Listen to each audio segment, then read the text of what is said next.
नमस्कार. शेखर 64च्या या भागामध्ये आपल्या सगळ्यांचं मनापासून स्वागत.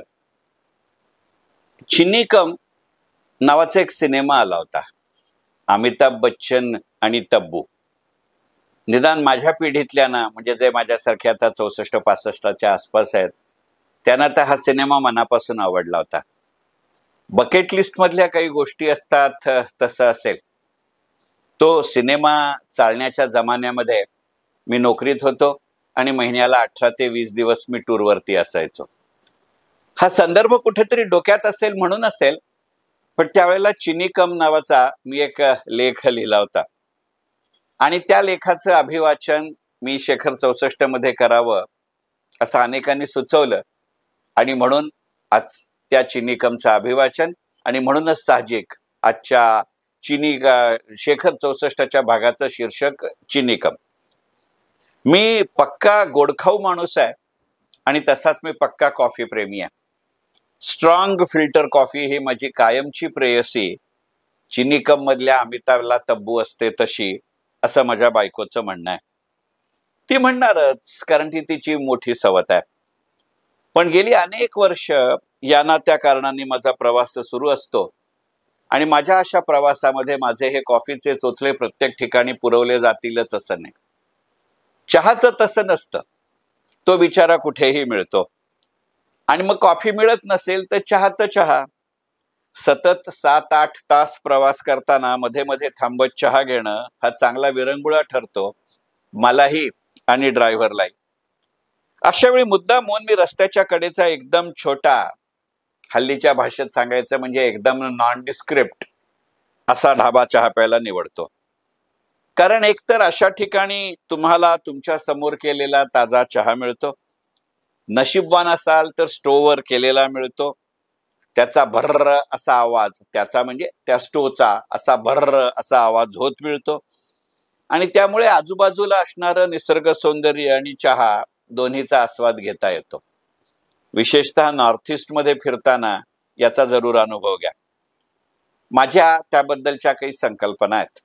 अशा धाब्यावरती चहा पिताना, धाब्याची निवड करताना जमतेम 2 पदरी रस्ता असावा, थोडा हलकासा पाऊस पडत असावा, डांबरी रस्त्याच्या बाजूला लाल माती असावी, चहावाला पक्का बडबड्या असावा, चहाच्या पातेल्यात चहाची सामुग्री टाकत असताना त्याने निर्हेतुकपणानं तुमची चौकशी करावी, तुमच्या हातातलं वर्तमानपत्र पाहून राष्ट्रीय आणि स्थानिक राजकारणाविषयी तुमच्या ज्ञानात त्याने आपणहून भर घालावी, ही खरी चहा पिण्याची प्रक्रिया आहे.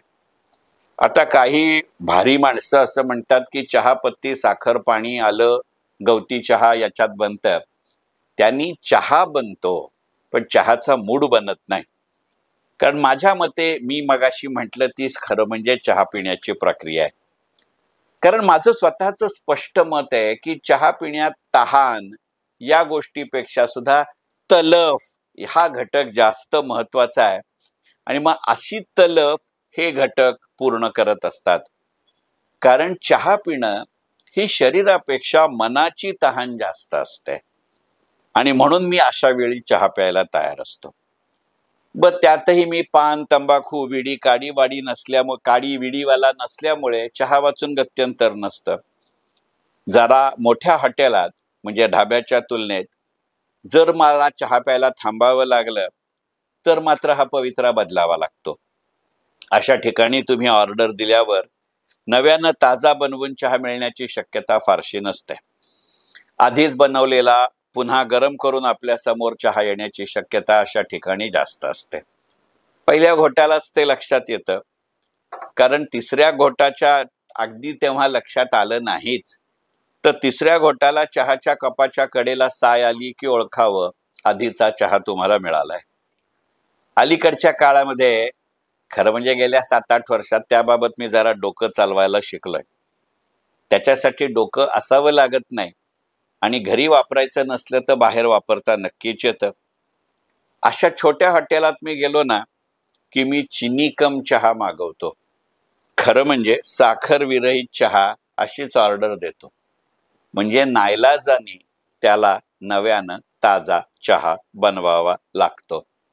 तोपर्यंत 2 क्षणही जास्त मिळतात, आजूबाजूचं निरीक्षण करता येतं म्हणजे बाकी काही नाही तरी एक वेगळा माहोल अनुभवता येतो, कारण माहोल आणि तलफ शिवाय चहा बनत नाही. उगाच गैरसमज करून घेऊ नका की असा साखर विरहित चहा मागितला म्हणजे विदाऊट शुगर तर मी तसा पितो. त्या वेटरची पाठ वळली रे वळली की साधारणपणे अशा हॉटेलमध्ये तुमच्या टेबलावरतीच एक साखरेचं भांड ठेवलेलं असतं, त्यातली 1-2 चमचे साखर घालून घ्यायला हरकत नसते. चिनीकम सिनेमामध्ये तारुण्याची साखर कमी झालेल्या वयात अमिताभला नाही का तब्बू नामक साखरेचा बुधला मिळतो, तसं हे असतं. आणि आता विषय निघालाच आहे म्हणून सांगतो, आपली असली अक्कल घरातल्यांना सांगायला जायचं नसतं आणि त्याच्या बरोबरीने एक पथ्य पाळायचं असतं. बायको बरोबर ट्रिपला गेलात तर हॉटेल रूमवर सकाळी पहिला चहा रूमवरच्या टी मेकर मधनं आपणहून बायकोला तयार करून द्यायचा असतो. स्वानुभवाने सांगतो, अशातनं साखर किंवा संसार दोन्ही चिनीकम होत नाही. बायकोला असा चहा करून द्यायचा असेल तर ग्रीन टी द्यावा, म्हणजे चव बिघडण्याची भीती उरत नाही. त्यात मधाचा थेंब टाकायला जरा सुद्धा विसरायचं नाही का तेवढाच माझा हानीशी संबंध. माझ्या पिढीत बायकोला हानी म्हणणारे फार बेताचे असतात. त्याचं काय आहे ना, आयुष्याच्या किटलीत भल्याबुऱ्या अनुभवाचं दूध पाणी उकळत असताना अपेक्षांची चहापत्ती टाकायच्या आधीच आत्मीयतेचं आलं आणि आपुलकीचा गवती चहा टाकला तर आनंदाचा सुवास आपोआप दरवळतो. काय म्हणलात परत म्हणतो की म्हणायला काय जातंय, करायचं थोडीच. आयुष्याच्या किटलीत भल्याबुऱ्या अनुभवाचं दूध पाणी उकळत असताना अपेक्षांची चहापत्ती टाकायच्या आधीच आत्मीयतेचं आलं आणि आपुलकीचा गवती चहा टाकला तर आनंदाचा सुवास आपोआपच दरवळतो. वेगळी साखर लागत नाही. देणारा आणि घेणारा यांचे स्पर्श आणि नजर यातनच ती आपसूक मिळते. आणि असे क्षण गाळणं नाही तर निरांजन होतात. आजवरच्या आयुष्याच्या प्रवासानं इतकं नक्की शिकवलं की चहा कॉफी हे मसाल्याचे मटेरियल अशा अर्थानं पेयपान नसून ते माहोलचं आहे.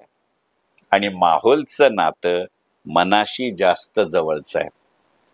मन चंगा तो सब जगह गंगा, भले चिनीकम असलं तरी. त्याचं थोडंसं काय माहितीये का, चहा हे सामूहिक पेय आहे आणि कॉफी हे स्वांत सुखाय आहे. कॉफीमध्ये स्ट्रॉंग केलं तर साखर घातलेली लक्षात येत नाही.